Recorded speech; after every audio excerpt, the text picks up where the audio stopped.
तो अभी हमने जो हिस्सा पढ़ा वो नए अहदनामे में से 2 तीमुथियुस 3 अध्याय और उसकी जो है 12 आयत से लेकर के 14 आयत तक हमने खुदावंद के पाक कलाम का ये हिस्सा पढ़ा।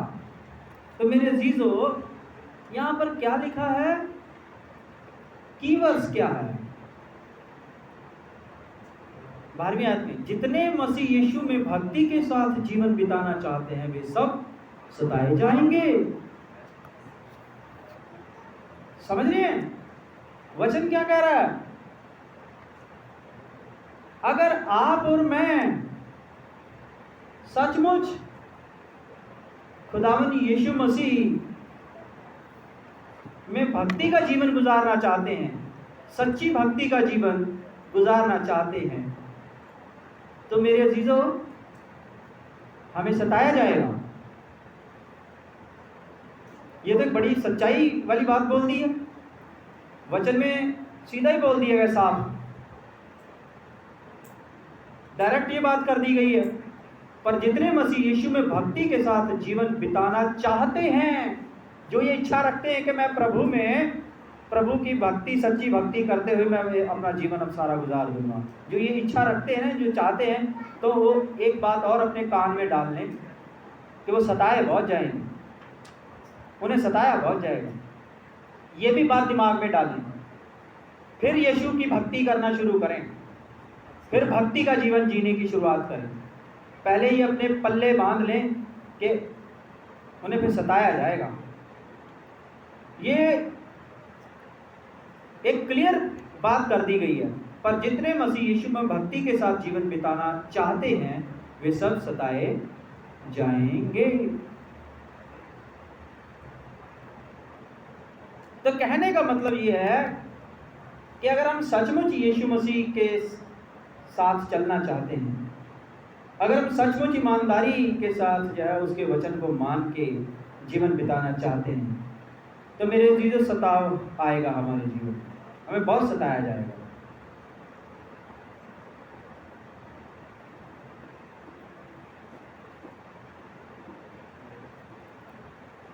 तो इसलिए मसीह जीवन कोई ऐसा जीवन नहीं है कि अगर आप मसीह जीवन जी रहे हो, प्रभु कर रहे हो, तो आप ये उम्मीद रखो कि भाई अब मेरे को खूब इज्जत मिलेगी, खूब मेरा नाम होगा, खूब मुझे शान शौकत मिलेगी, खूब उन्नति तरक्की मिलेगी, लोग मेरी वाह करेंगे, मेरी तारीफ होगी ना।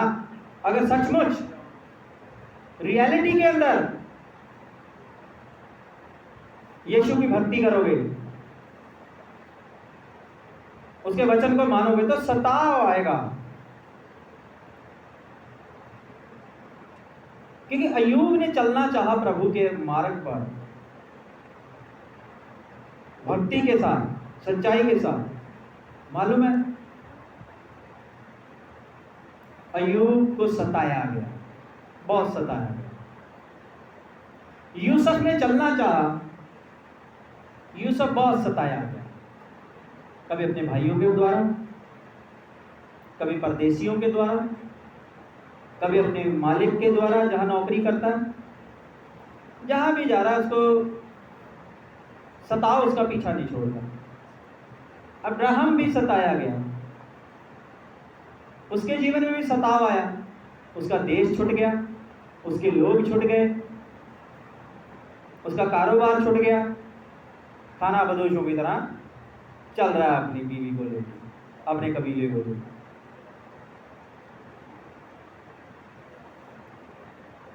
मूसा जब तक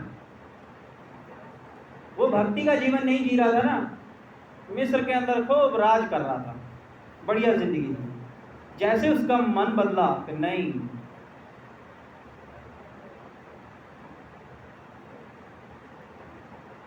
कि ये खुदा के लोग हैं जो गुलामी में हैं,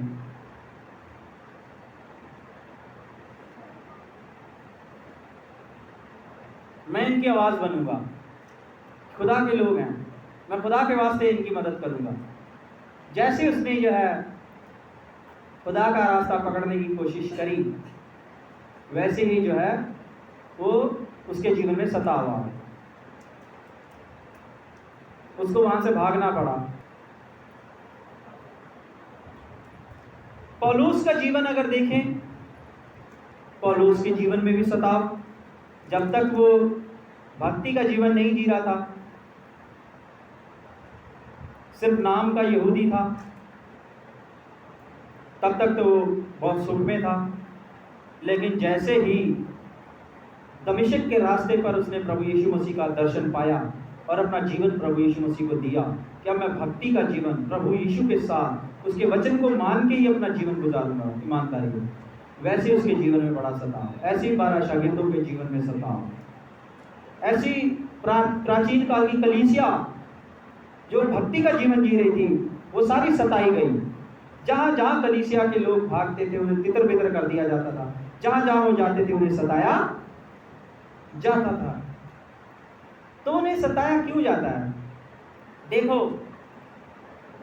जब आप और मैं फैसला कर लेते हैं कि अब हम प्रभु के वचन पर चलेंगे, ईमानदारी के साथ उसी के वचन पर चलेंगे, यही हमारी भक्ति है, तो मालूम है क्या होता है? शैतान के लिए आप और मैं खतरा बन जाते हैं। फिर अय्यूब खुदा के रास्ते पर ईमानदारी से चल रहा, लेकिन वो शैतान के लिए खतरा है। और शैतान कहां पहुंच गया? डोलता डालता घूमता घामता परमेश्वर की सभा में, परमेश्वर के पास पहुंच गया। उससे परमिशन लेता है कि तूने अय्यूब के इर्द गिर्द बाड़ा बांध रखा है अपना, तो उसको बहुत आशीष देता है, उसको बरकत देता है, तूने उसको पनाह दे रखी है। तो खुदा भी क्या कहता है? कहता है क्योंकि वो मेरा सच्चा बंदा है, वो मेरी राह पर चलता है, मेरे हुक्म पे चलता है। वो कहता है कुछ नहीं, एक बार मुझे इजाजत दे, एक बार अपनी सुरक्षा का बाड़ा हटा ले, फिर वही अय्यूब जो तेरी राह पर चलता तुझे श्राप देगा। तो खुदा को पता होता है, जब उसके बंदे जो ईमानदारी के साथ सच्ची भक्ति के साथ उसके राह पर चलते, तो खुदा को भी पता होता है उनके बारे में कि वो किस हद तक सह लेंगे। कुछ भी हो जाए, वो कभी भी जो है खुदा को श्राप नहीं देंगे, सब कुछ सह लेंगे वो खुदा को। और इसलिए खुदा भी जो है उस वक्त जो है शैतान को थोड़ी देर के लिए परमिशन दे देता है। और मालूम है, शैतान के लिए खतरा बन जाते हैं। और शैतान जाके अय्यूब के वास्ते परमिशन लेके आया और उसने अय्यूब को सताया, बहुत सताया। और ये शैतान ही था जो 12 शागिर्दों को सताया, पौलुस को सताया। मैंने प्रभु से 3 बार प्रार्थना करी, लेकिन प्रभु ने क्या बोला? मेरा अनुग्रह ही तेरे लिए काफी है, क्योंकि मेरा अनुग्रह जो तेरे ऊपर है वो इतना शक्तिशाली है, इतना पावरफुल है कि मेरी दया मेरे अनुग्रह में होकर के तू सारे दुख सह सकता है, सारे सताव को तू सह सकता है, तू सब सह लेगा, लेकिन मेरा साथ नहीं छोड़ेगा, मेरे वचन पर चलना तू कभी नहीं छोड़ेगा। और मेरे अजीजों, शैतान इसीलिए आपके और मेरे जीवन में सताव देता कि हम परमेश्वर के हुक्मों को मानना बंद कर देंगे, हम उसके हुक्मों को ईमानदारी से मानना बंद कर देंगे। और शैतान ही जो है हमारे जीवन में सताव लाता है। कैसे? हमारे भाई बंधु ही हमारे खिलाफ हो जाते हैं जब हम परमेश्वर के वचन को ईमानदारी से मानते हैं। हमारे रिश्तेदारी हमसे बात करना बंद कर देते हैं। कई बार हमारे बच्चे भी जो है हमारी बात सुनना बंद कर देते हैं। जहां पर हम काम कर रहे होते हैं वहां पर हमारा स्टाफ जो है हमसे भेदभाव करने लग जाएगा, ऐसे ही अचानक। कई बार कई बच्चे बोलते हैं आगे, भाई साहब प्रेयर करो हमारे लिए। मैं क्यों, क्या हो गया बेटा? भाई साहब, जहाँ मैं काम करता हूँ या जहाँ मैं काम करती हूँ वहाँ जो मेरा स्टाफ है वो लोग मेरे से चिढ़ते हैं, वो लोग मेरे से जो है भेदभाव करते हैं। तो मैं क्या कर रहे हैं तो करने दो। नहीं, उसकी वजह से क्या मैं मेंटली डिप्रेशन में आ गया हूँ या मैं मेंटली डिप्रेशन में आ गई हूँ। कि ऐसा मेरे साथ क्यों कर रहे हैं, ऐसे ही ऐसा क्यों कर रहे हैं। वो नहीं कर रहे, क्योंकि उन लोगों के बीच में, उन संसारिक लोगों के बीच में एक परमेश्वर की सच्ची भक्ति करने वाला व्यक्ति जो है वहां पर काम कर रहा है, जो शैतान को पसंद नहीं है। शैतान क्या कहता है कि इसकी भक्ति के जीवन को तोड़ूं मैं, और वो हमारे ऑफिस में जो काम कर रहे हैं, वो हमारा जो बॉस है उसका भी इस्तेमाल कर लेता है, हमारे आजू बाजू के लोगों का इस्तेमाल करता है, और उनके जरिए जो है फिर वो हमें सताने की कोशिश करता है। और जब मैं बच्चों को यहाँ तक देखता हूँ कि वो मेंटली डिप्रेशन में चले जाते हैं, मेंटली अपसेट हो जाते हैं, मुझे नहीं काम करना, मैं काम पर नहीं जाऊँगा, मेरा स्टाफ अच्छा नहीं है, मैं जिस स्कूल में पढ़ाती हूँ दूसरी टीचर्स मेरे साथ नफरत करती हैं।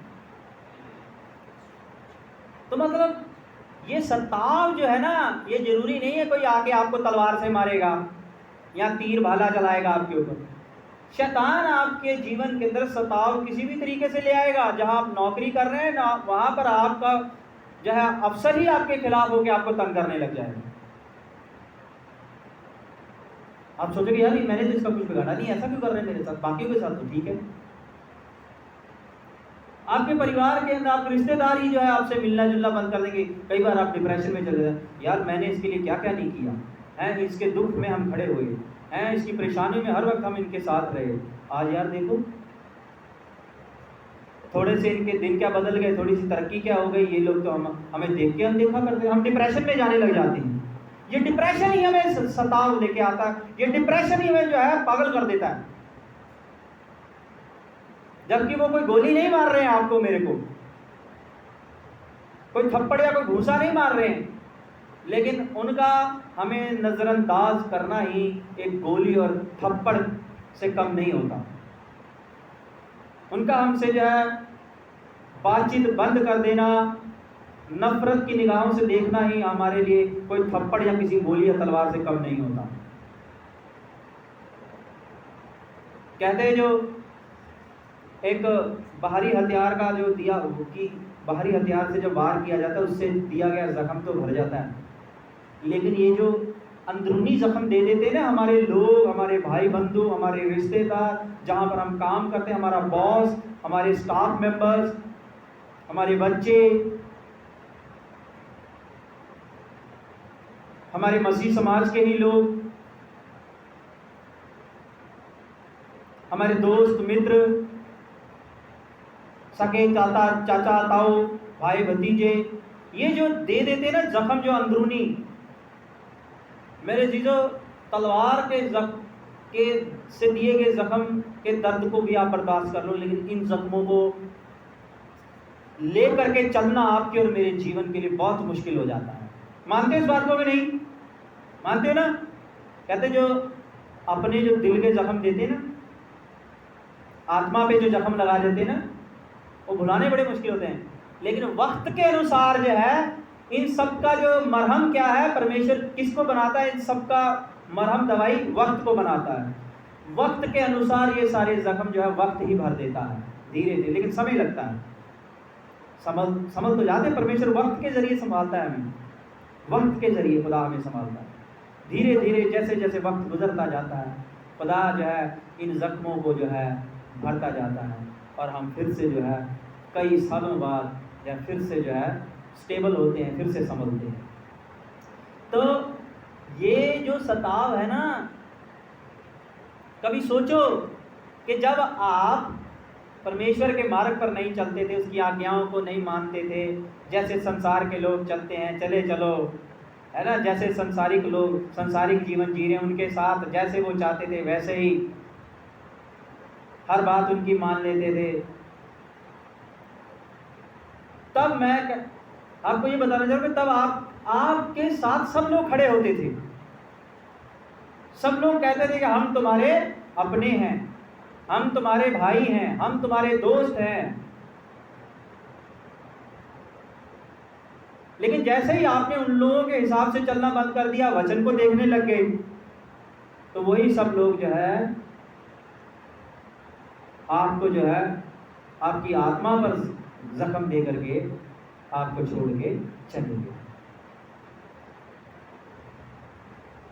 मालूम है क्यों?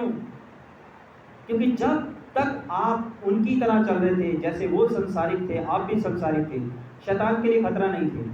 लेकिन जैसे ही आपने परमेश्वर के वचन को देखना शुरू कर दिया, शैतान को प्रॉब्लम हो गई। और शैतान फिर इन्हीं संसारिक लोगों को इस्तेमाल करके, चाहे वो आपके दफ्तर में हो, चाहे वो आपके मोहल्ले में हो, चाहे वो आपके शरीके बरादरी में हो, परिवार में हो, चाहे वो आपके जो है फैमिली के अंदर हो, इन सब लोगों को फिर वो आपको सताने के लिए इस्तेमाल करता। अय्यूब की बीवी तक को इस्तेमाल कर लिया था। शर्त क्या थी? शैतान की शर्त क्या लगी थी खुदा के साथ? कि मैं तुझे श्राप दिलाऊंगा इसी अय्यूब के मुंह से। ना दिला दिया तो मैं भी शैतान नहीं। ये थी शैतान की शर्त। एक बार बाड़ा हटा, देख इसके मुंह से तुझे श्राप दिलाऊंगा जो तेरी महिमा करता है, जो कहता है glory to God, glory to God, वो तुझे श्राप देगा। उसने कहा जा, हटाया बाड़ा। बच्चे मर गए, परिवार खत्म हो गया, माल डंगर जानवर सब खत्म हो गया, सब बर्बाद हो गया उसका बिजनेस। खुद भी बीमार है, कीड़े पड़े हुए हैं, फोड़े हो गए हैं उसके, लिटा पड़ा है। उसके दोस्त भी जो है कह रहे कि यार तूने कोई बड़ा पाप किया होगा तभी खुदा ने तेरे को ये सजा दी। उसके दोस्त भी उसको कोस रहे हैं, लेकिन फिर भी वो क्या कह रहा है? खुदा ने दिया, खुदा ने दिया, उसी का नाम मुबारक। वो श्राप नहीं दे रहा, देखो वो खुदा को ही ब्लेसिंग दे रहा है, वो ब्लेसिंग दे रहा है खुदा को ही, कि खुदा का नाम मुबारक हो, खुदा का नाम मुबारक हो। लेकिन जब वो सारी चीजों से जो है नहीं माना, तो शैतान ने क्या किया? उसकी बीवी के ऊपर अटैक किया 1 मिनट के लिए। और उसकी बीवी ने मालूम है कौन सी बात बोली? वही बात बोली जो शैतान ने कही थी कि इसी अय्यूब के मुंह से तुझे श्राप दिलाना।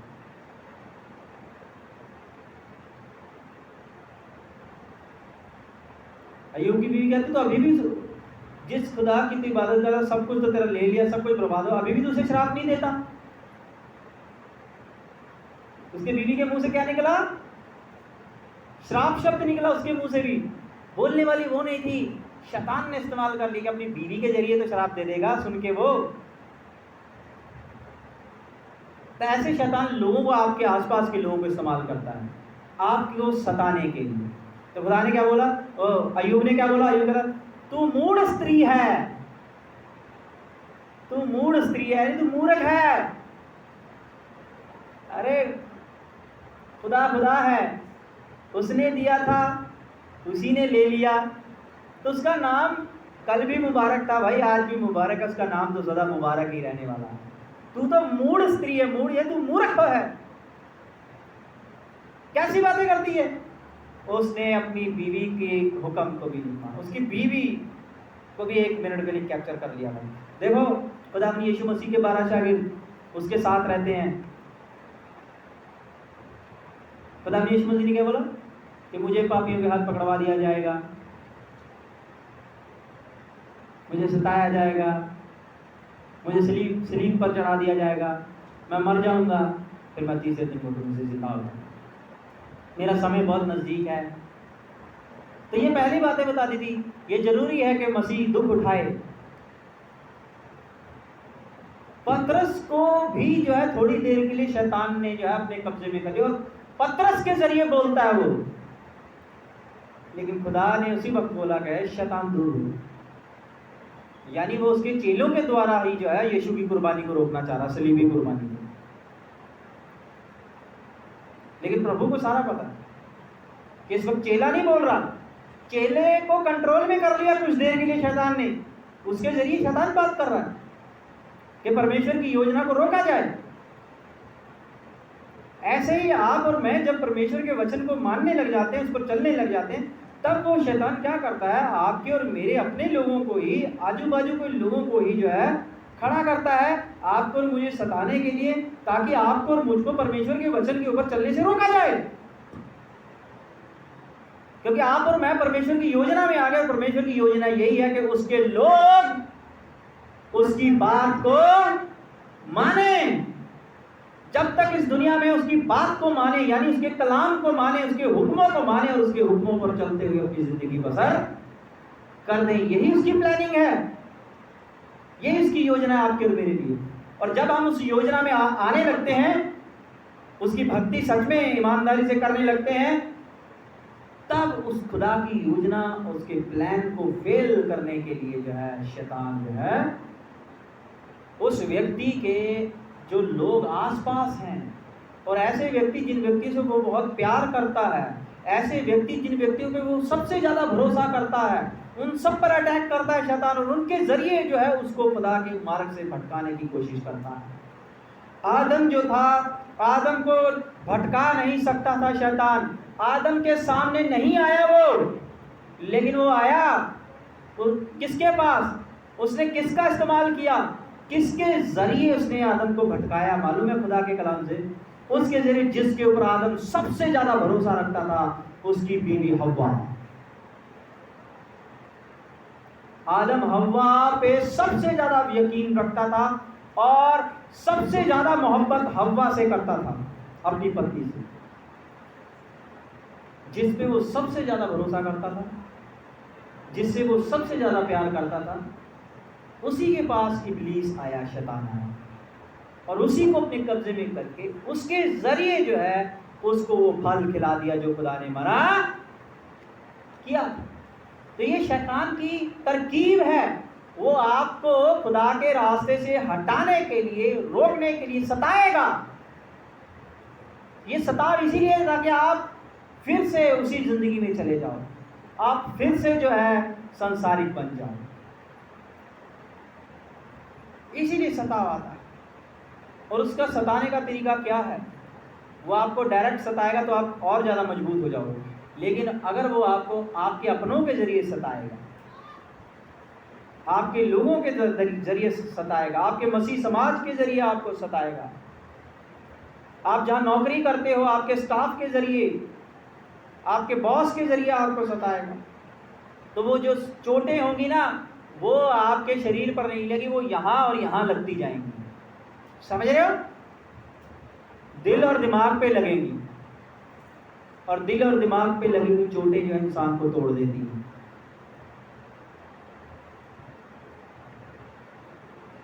वही इंसान को घेर करती है, खत्म करती है, समझे। अब यहां पर क्या वचन ये भी कहता है कि तुम्हारे जीवन में दो तरह से सताव आता है। एक सताव तो आता है कि जब तुम चोरी करते हो, जब तुम जो है व्यभिचार करते हो, जब तुम किसी को धोखा देते हो, किसी का बुरा करते हो, किसी का हक मारते हो, एक तो वो सताव आता है। जब वो सताव आए तो वो तो खुदा का कहर है, लेकिन जब आप ईमानदार हो, आप किसी का बुरा नहीं करते, आप चोरी नहीं करते, आप निंदा नहीं करते, आप किसी का हक नहीं मारते, आप हर एक की मदद करते हो, हर एक से प्यार करते हो और परमेश्वर के वचन को मानते हो, तब आपके जीवन में सताव आए तो आनंदित होना, आनंदित होना कि आप एक अच्छा जीवन जी रहे हो। ये अब जो सताव है वो इसी वजह से कि आप परमेश्वर के मार्ग पर चल रहे हो, इसलिए आपके जीवन में सताव, तब आनंदित होना। और मेरे अजीजों, खुदावंद यीशु मसीह ने एक बड़ी खूबसूरत बात जो है यूहन्ना के इंजील के अंदर कही। यूहन्ना के इंजील उसका जो है 15 अध्याय के अंदर जो है बड़ी खूबसूरत बात लिखी हुई है। मैं पढ़ के सुना देता हूँ और उसके बाद हम समाप्त करते हैं और अशायर रब्बानी के लिए हम आगे बढ़ेंगे। यूहन्ना के इंजील उसका 15 अध्याय और उसकी जो है 18 आयत से देखें, पढ़ते जाए तो वहाँ कह रहा, यदि संसार तुमसे बैर रखता है, यदि संसार तुमसे बैर रखता है तो तुम जानते हो कि उसने तुमसे पहले मुझसे बैर रखा है। खुदा के साथ भक्ति का जीवन बिताते हुए अगर आपके जीवन में सताव है तो घबराओ मत। आपके और मेरे से पहले मसीह यीशु के साथ भी ऐसा ही हुआ था, यानी आपके और मेरे गुरु के साथ भी ये सब हुआ था, ये कोई नई बात नहीं है। यदि तुम संसार के होते तो संसार अपनों से प्रेम रखता है। ये जो संसार के लोग हैं किससे प्रेम रखते हैं? अपनों से, गैरों से नहीं रखते। इसका मतलब तुम जो है खुदा के राह पर चल रहे, तुम अब इनके नहीं हो, तुम खुदा के हो, इनके लिए तुम गैर हो, क्योंकि तुम इनके जैसी चाल अब इस दुनिया में नहीं चलते। यदि तुम संसार के होते तो संसार अपनों से प्रेम रखता, परंतु इस कारण कि तुम संसार के नहीं बल्कि मैंने तुम्हें संसार में से चुन लिया है, इसीलिए संसार तुमसे बैर रखता है। तो इसलिए मेरे अजीजों, आगे खुदा का कलाम क्या कहता है?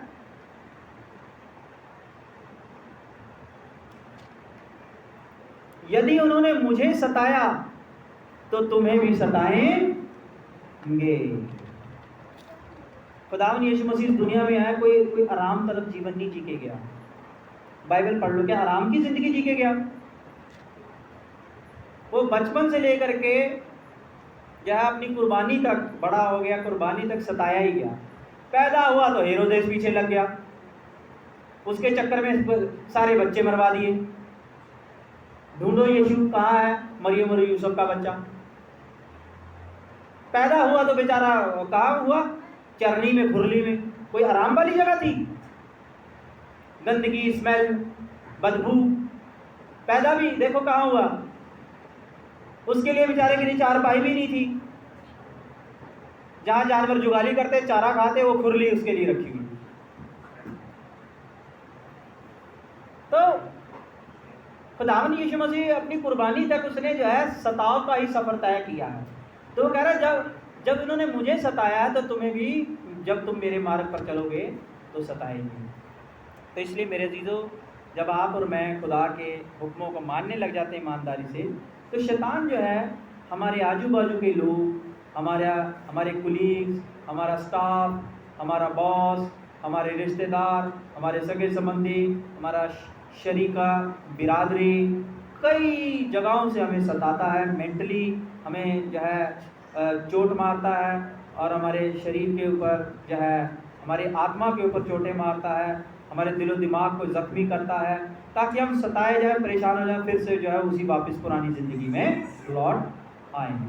तो इसलिए प्रभु क्या कहता है कि प्रभु पर भरोसा रखो और जो है सताव को सहते हुए आगे बढ़ते जाओ। परमेश्वर के वचन को कभी भी मत छोड़ो, क्योंकि तुम्हें बुलाने वाला जो है वो तुमसे प्यार करता है, उसे तुम्हारा फिक्र है, उसे तुम्हारा ख्याल है। ये परमेश्वर का वचन जो है आज हमें सिखाता है। हमारे जीवन में कई बार बीमारी के रूप में भी सताव आ जाता है। कई लोग कहते हैं कि जी मैं बीमार ही रहता हूँ, मैं क्या करूँ, मैं इतना दुआ प्रार्थना करता हूँ, मैं वचन को मानता हूँ, मैं वचन को पढ़ती हूँ, फिर भी मेरे जीवन में से बीमारी नहीं जाती, ये दुख नहीं जाता, ये तकलीफ नहीं जाती। तो मेरे अजीजों, सताव किसी भी रूप में आ जाता है आपके मेरे जीवन में, लेकिन हमें उस सताव के अंदर परमेश्वर के ऊपर भरोसा रखना, उसे सहना है और परमेश्वर के वचनों के ऊपर बने रहना। परमेश्वर आपको हम सबको बड़ी आशीष दे।